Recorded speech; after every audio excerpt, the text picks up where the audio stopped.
Range Rover is updating its popular Evoque for the 2024 model year with some subtle changes inside and out and improvements to the P300 plug-in hybrid system.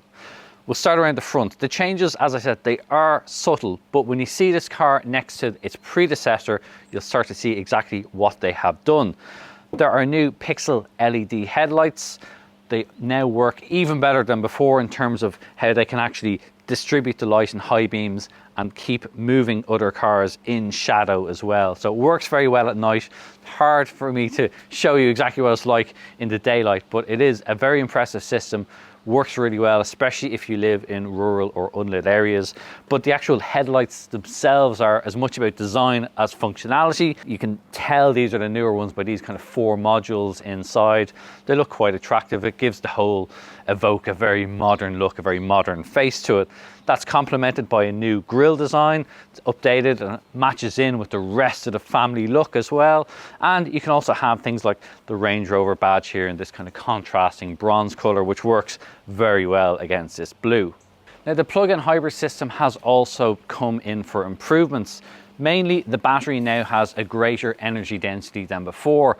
What that really means is, yes, there is an increase in the overall WLTP figure, but Range Rover realizes that not everybody takes that figure all that seriously. Real world, it says 48 kilometers is what you're going to get from this, which is going to be enough for most people in, day out use, provided they're charging it up at the start or at the end of every journey. You still have the same combustion engine there as well, so you don't have to worry about stopping if you don't want to, but really you're going to get the best out of this if you do always keep that battery topped up. Doing that is also helped by the fact that you can now use a 50 kilowatt DC charger on this. It reduces those charging times even more if you're at a motorway services or you're at a high-speed charger somewhere near where you live. Around the back, not a lot has changed. Much like the front, there are some minor changes to the taillights as well. Again, it's something you're going to really notice if you go back and look at the old Evoque and compare it to this one. Other than that, the design is very nice. It tidies off what is a pretty good looking car already. They got this thing right from the outset, both with the first generation and this generation. Again, there are some nice features. Unlike a lot of other crossovers in this segment, you do actually get a windscreen wiper in the back. It's just tucked up underneath that spoiler as well, so you don't have to worry about that, unlike a lot of electric cars now, which seem to have this trend of just not giving you a rear wiper. Now, inside there have been some notable changes to the Evoque, mainly this new 11.4 inch curved touchscreen display. It's like what we see in the bigger Range Rover models, and it's a very nice system. It's really good quality screen, really sharp picture on it as well, and it does react very well to inputs. It reacts quite quickly. Now, a lot of people will say touchscreens aren't always the best solution. You do have to have some physical buttons. There aren't really any physical buttons for it in this case, but the way the infotainment system has been designed by Range Rover in this case means that pretty much 80% of all the functions are just 2 taps away. That means you're not going to be hunting through different menus and different layers all that often. But there are also a lot of shortcut buttons. So the things you're most likely going to use all the time, such as volume and temperature, are always displayed on both sides. And you have a couple of options. You can tap them, or you can also then just tap and hold and move the screen up and down, or move your finger up and down on the screen, and that will adjust the temperature. So it does make it that little bit easier, although it's not quite as good or as intuitive as having a physical button that you can reach without having to touch. The rest of the display and the rest of the whole look inside the cabin is very much about this kind of reductive design. So it's a very clean surfacing.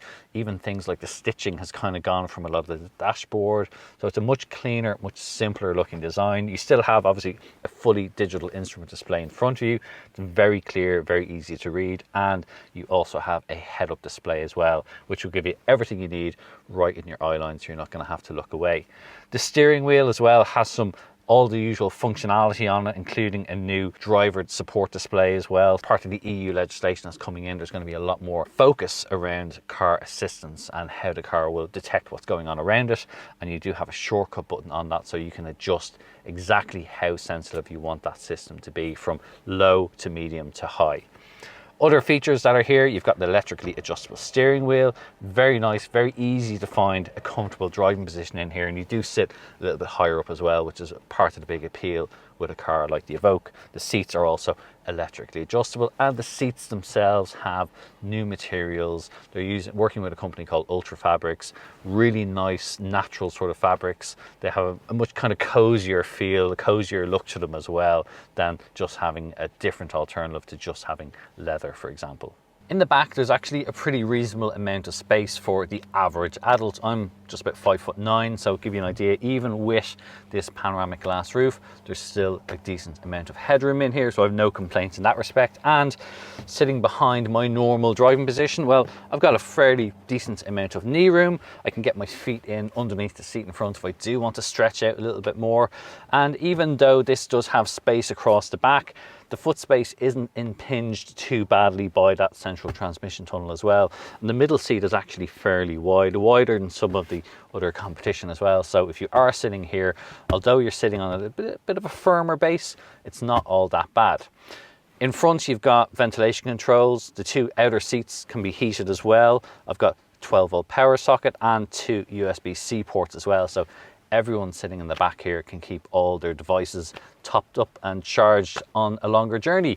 What else have you got? Easily accessible ISOFIX points, bit of a given, but they're there, nice and simple to get at. And if you don't want to use this middle seat, you can pull down this nice wide armrest. You've got 2 cup holders there as well, adds a little bit more comfort as well. Plenty of space back here though, and some of these materials as well, even on the backs of the seats, look and feel a lot nicer. There's plenty of comfort here, and as well, practical features, decent enough size door pockets, so you get a good size water bottle in there, and you've even got speakers here in the rear doors as well, so you have to hear all your tunes. The Evoque was already a nice car to begin with, and the changes that Range Rover has made make it feel that little bit nicer again.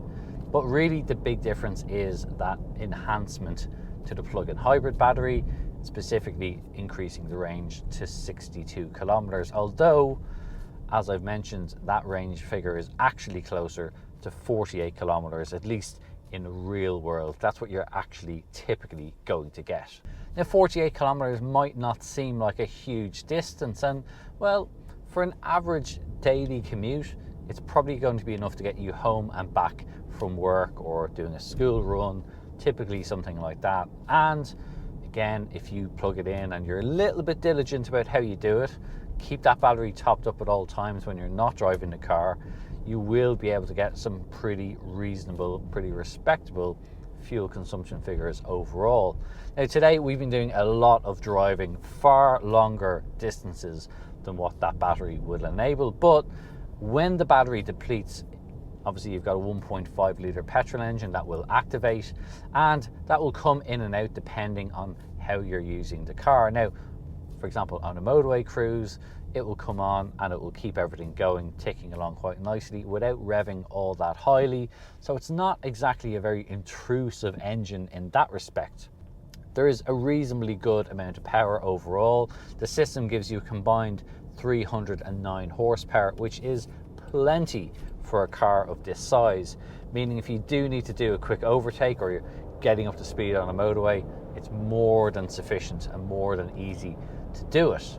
Now that engine can, if you push it that little bit harder, sound a little bit coarse, a little bit strained at times, because naturally 3-cylinder engines do sound that way. But for the most part, if you're driving with a little bit of respect, a little bit of calmness to how you drive, you're not really going to notice the engine kicking in all that often. In fact, to be honest, there's a little bit more road noise from these 20-inch wheels that do help drown it out a little bit. Now, it's not to say that this car is unrefined, that's not what I'm getting at, but I do kind of wish that it had a slightly smaller set of wheels fitted to it, maybe with slightly thicker sidewalls on it, because to be honest, in certain roads, especially on some of the really bumpy roads that we're on today, the firmness of the suspension, the diameter of the wheels do give it a little bit of a busy ride. It can almost feel a little bit choppy at times, and it's really, that's the one thing that's perhaps a little bit disappointing with the Evoque, is that the ride quality just could be better. After all, this is kind of pitching itself as very much a premium, a luxury SUV. You expect it to have that too. Obviously, you drive its larger siblings and it's incredibly comfortable, but the suspension setup in this particular car, in the Evoque, well, it could just be a little bit better. It would be wonderful if this had the same sort of ride quality as the larger, bigger Range Rover. And to be honest, on decent roads, on smooth roads, such as this section of tarmac at the moment now, it does ride very well, very comfortable. Okay, you do notice kind of things like expansion joints and things like that, but for the most part, that's fine. It's really when you get onto back roads, rural roads, roads that really aren't as well paved, that the suspension just starts to become a bit busy, and you begin to notice that kind of firmness from the ride. And over a long distance, that does become a little bit tiring after all, it has to be said. But other than that, certainly from an interior perspective, from a build quality, all the materials, everything inside, at least the cabin, feels very well put together. The materials are nice. Even these paddles have a nice metallic feel to them. It's little things like that that kind of set this apart. It would be very easy for them just to put regular, ordinary plastic paddles on the back for changing gears, but no, they have a nice kind of metallic ping to them if you hit them with the back of your nail, for example.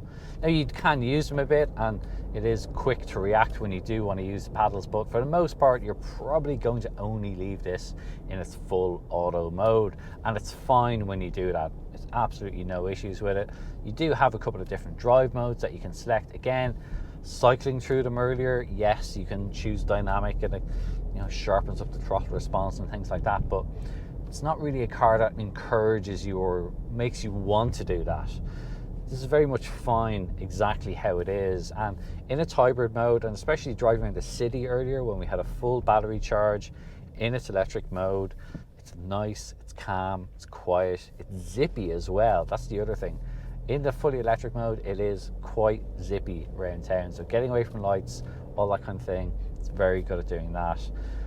Then currently the battery is depleted now, we're mostly using the engine, and again, it's fine once you're using it with a little bit of moderation.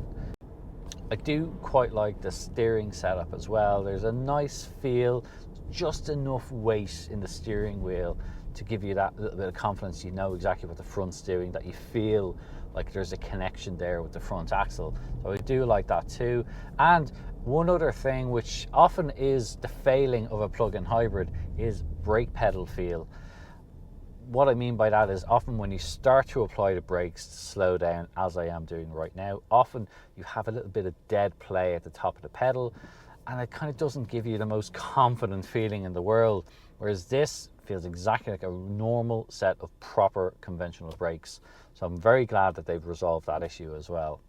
If or when you do surpass that roughly 48 kilometers of range and your battery depletes, the 1.5 litre petrol engine does automatically activate, and it chimes in almost unnoticed actually. It depends of course on how you're driving at that particular time, but for the most part it just activates very quickly, keeps everything going. It's nice and smooth, the actual transition, how it changes over, and then as soon as you slow down or there's a little bit of charge back in the battery, it just goes off and you return to driving in silence. If you have a full charge as well, you can select the EV mode and it will use all the energy in the battery before then activating the engine. Alternatively, you can also have a save mode, and that will set or retain a set level of energy in the battery and will use the engine around that, or to help charge up the battery as well if you want to have it. So for example, if you're going into a low emission zone, you want to make sure you've got enough battery left, you can do that as well.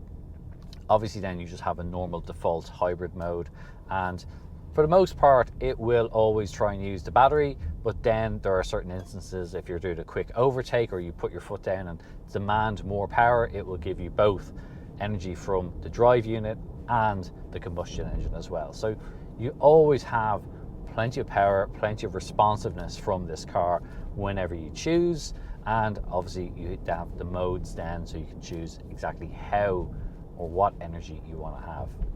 There's one other aspect as well that I really like about this. They've put a lot of effort into the air filtration system that comes into the cabin.